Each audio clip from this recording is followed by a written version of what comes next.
En 1941, la agencia secreta del gobierno llamada Spock House, encargada de investigar casos paranormales, ha asignado a la doctora Holliday la misión de resolver los misterios que rodean la ciudad de Burkittsville.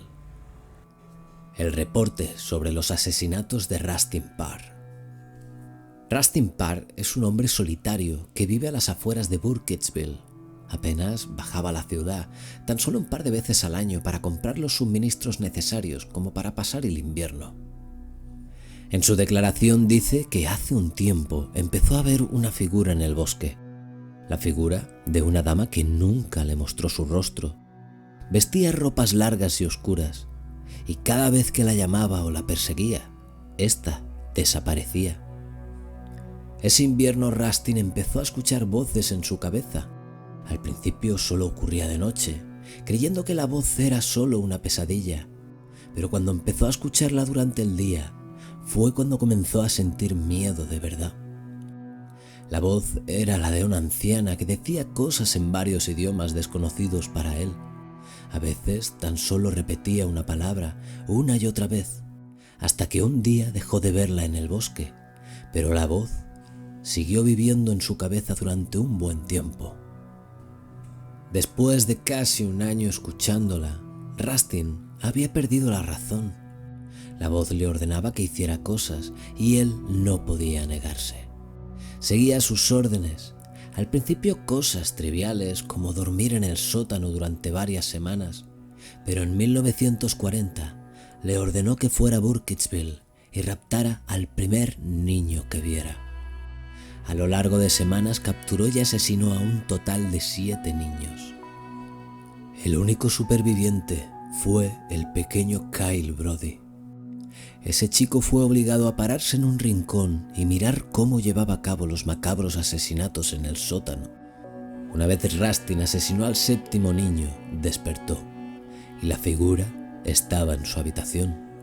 No podía verla en la oscuridad, pero sabía quién era. Ella le habló con la misma espantosa voz que le había perseguido en su cabeza por más de un año. Le dijo que su labor había terminado y que lo siguiente que tenía que hacer era ir al pueblo y confesar todo lo que había hecho. Le prometió que si lo hacía, por fin le dejaría en paz. Caminó lentamente hacia la ciudad.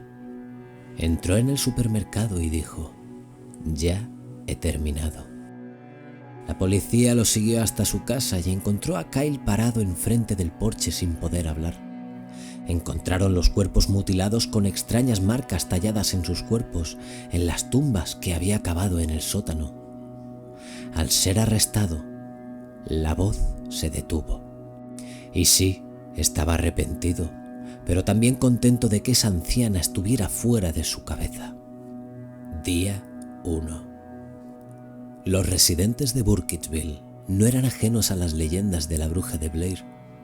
Era curioso que nadie hubiera tenido alguna experiencia en primera persona con ella, pero la mayoría afirmaban conocer a alguien que sí, o que conocen a alguien el cual conoce a alguien. Otros eran reacios a las preguntas y no soltaban prenda, como el alguacil que daba el caso por cerrado, o el dueño del supermercado donde se confesó Rustin Parr, que pensaba que hablar de ello le daría mala publicidad. Pero otros, como la camarera de la cafetería o el bibliotecario Peter Duran, sí que fueron más amables. Se hizo tarde y necesitaba descansar, así que se fue de vuelta al hotel. Esa noche la doctora Holliday tuvo la peor pesadilla de su vida. Las personas de Burkittsville se habían convertido en horribles monstruos, y cuando los mató a todos, una vez en el suelo, los cuerpos volvieron a transformarse en humanos. Luego vio a Stranger, su compañero de trabajo de la agencia, parado sobre ella. Estaba muerta, tenía un disparo en la cabeza y un arma en su mano. Día 2. La doctora Holliday investigó las supersticiones y costumbres de la zona gracias a unos libros que le prestó Peter Duran, el bibliotecario. La leyenda de la bruja de Blair. El coronel Nathaniel Blair fundó la ciudad de Blair en 1634. Durante cerca de 100 años, el pueblo creció tranquilo y feliz. Hasta que en 1975, varios chicos acusaron a Elly Kedward de persuadirles para que fueran a su casa con mentiras, con el fin de quitarles algo de sangre. Cuando los chicos mostraron sus heridas a sus padres, los ciudadanos reaccionaron indignados y caminaron hacia el bosque, a la solitaria choza de Kedward.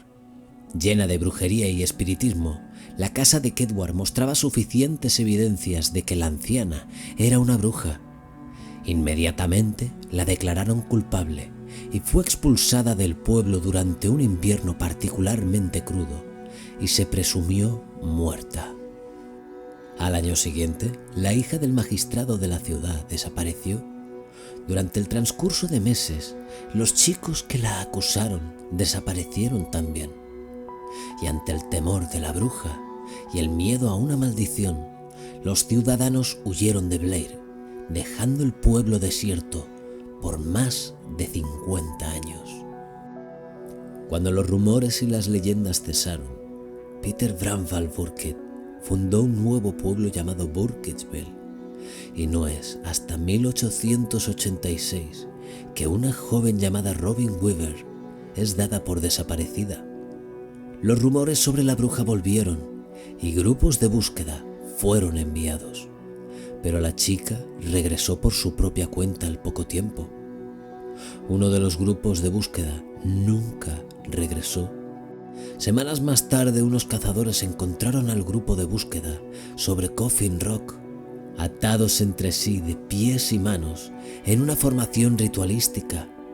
Sus tripas habían sido sacadas y esparcidas en el centro de ese horrible círculo de piedras. Marcas raras habían sido hechas en sus carnes. Los cazadores fueron a pedir ayuda, pero cuando regresaron a Coffin Rock, los cuerpos habían desaparecido sin dejar rastro alguno. Más tarde, la doctora Holiday trató de hablar con Kyle Brody, pero no hubo éxito. Estaba sentado en su patio mirando hacia la nada, abrazando un viejo osito de peluche. Su madre no dejó que la doctora ni tan siquiera se pudiera acercar. Así que fue a ver a la maestra de la zona, Susan Ascott, que sufría depresión ya que la cantidad de niños que Parr asesinó equivalía a alrededor de la mitad de sus alumnos. Estaba siguiendo el progreso de Kyle durante su recuperación, la cual le entregó los dibujos del niño. Contenían símbolos extraños que parecían figuras alfabéticas, casi rúnicas. Kyle había visto esos símbolos en la casa de Parr. Holiday poco más podía hacer en la ciudad por ahora, así que recogió su equipamiento y se dirigió al bosque. Era difícil orientarse incluso con un mapa en mano, pero el olor a madera quemada le llevó a lo poco que quedaba de la casa de Parr. Las personas de Burkittsville la quemaron cuando Rustin fue arrestado, dejando indescifrables las marcas y los símbolos que había en las paredes. Una lástima. Frustrada, Holiday intentó regresar a la ciudad, pero algo extraño sucedió. Era el mismo bosque, pero rodeado de una oscuridad antinatural. Perdida, escuchó ruidos extraños. Parecía caminar en círculos. Nada correspondía con el mapa. Entonces, un búho blanco apareció. Sabía que no era normal ver animales allí. Son astutos y saben que es peligroso vivir en ese bosque. Siguió al animal que le condujo a una pequeña cabaña donde vivía Asgaya Gigagay, un peculiar hombre nativo que le invitó a pasar. Todo lo que decía tenía un aire enigmático.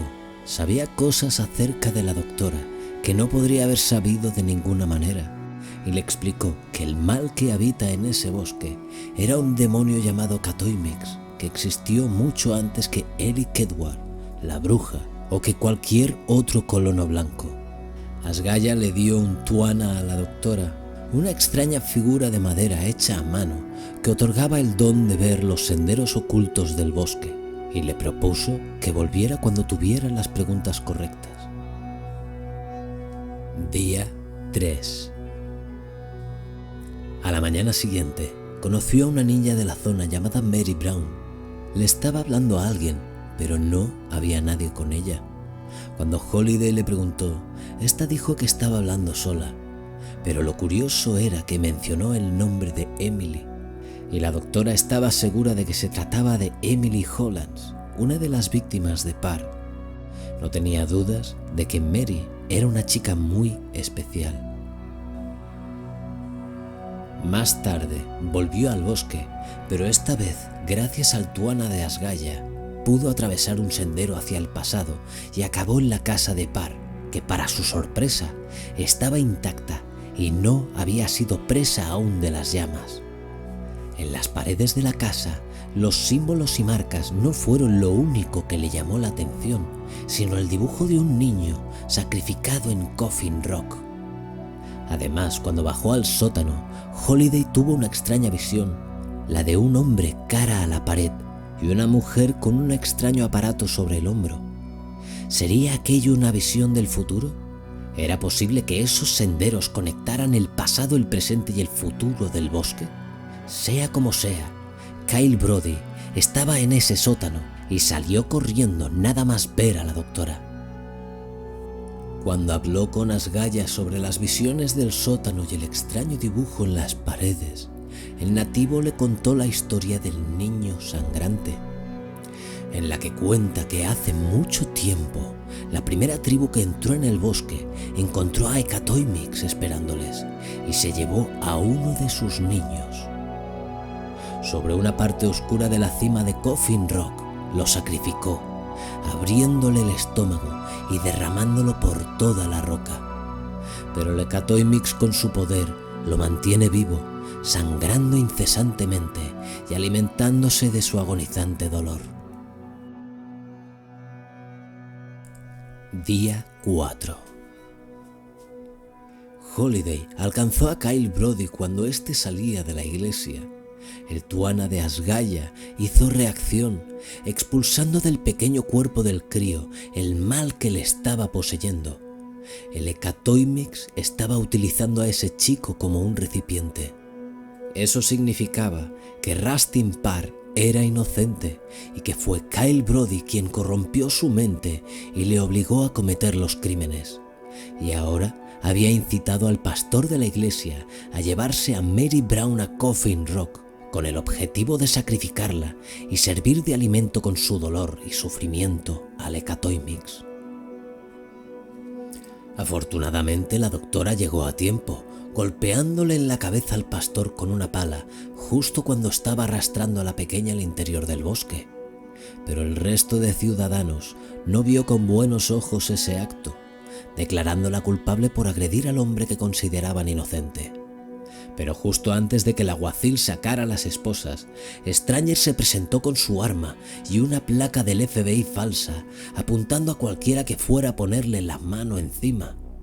Ante la sorpresa y el repentino silencio, Mary Brown y Kyle Brody corroboraron las verdaderas intenciones del pastor. Ahora Holiday junto a Stranger debían idear un plan para acabar con el Hecatoymix. Siguieron las indicaciones de Asgaya y colocaron un portal trampa que enviaría a ese demonio a un sendero anónimo del que nunca podría salir. Pero necesitaban un cebo para llevarlo hasta la trampa, y ese sería el niño sangrante, su comida. Fueron hasta Coffin Rock y gracias al Tuana lo encontraron allí tirado, desvalido, agonizando. Cuando Holiday lo agarró entre sus brazos con una mezcla de cariño y lástima, súbitamente el suelo comenzó a temblar. A lo lejos una enorme masa oscura se acercaba a pasos agigantados arrasándolo todo. Era el Hecatoymix. Stranger disparaba a las criaturas del bosque abriendo paso a la doctora, que corría indefensa con el niño en brazos. Hasta que por fin el demonio cayó en la trampa. Y aunque no estaba muerto, si alguna vez conseguía escapar, Stranger y Holiday le estarían esperando. Enterraron por fin al niño sangrante para que pudiera descansar en paz y consiguieron que al menos durante un largo tiempo el Hecatoymix no pudiera controlar a nadie más como hizo con Kyle Brody, Rustin Parr o la bruja de Blair.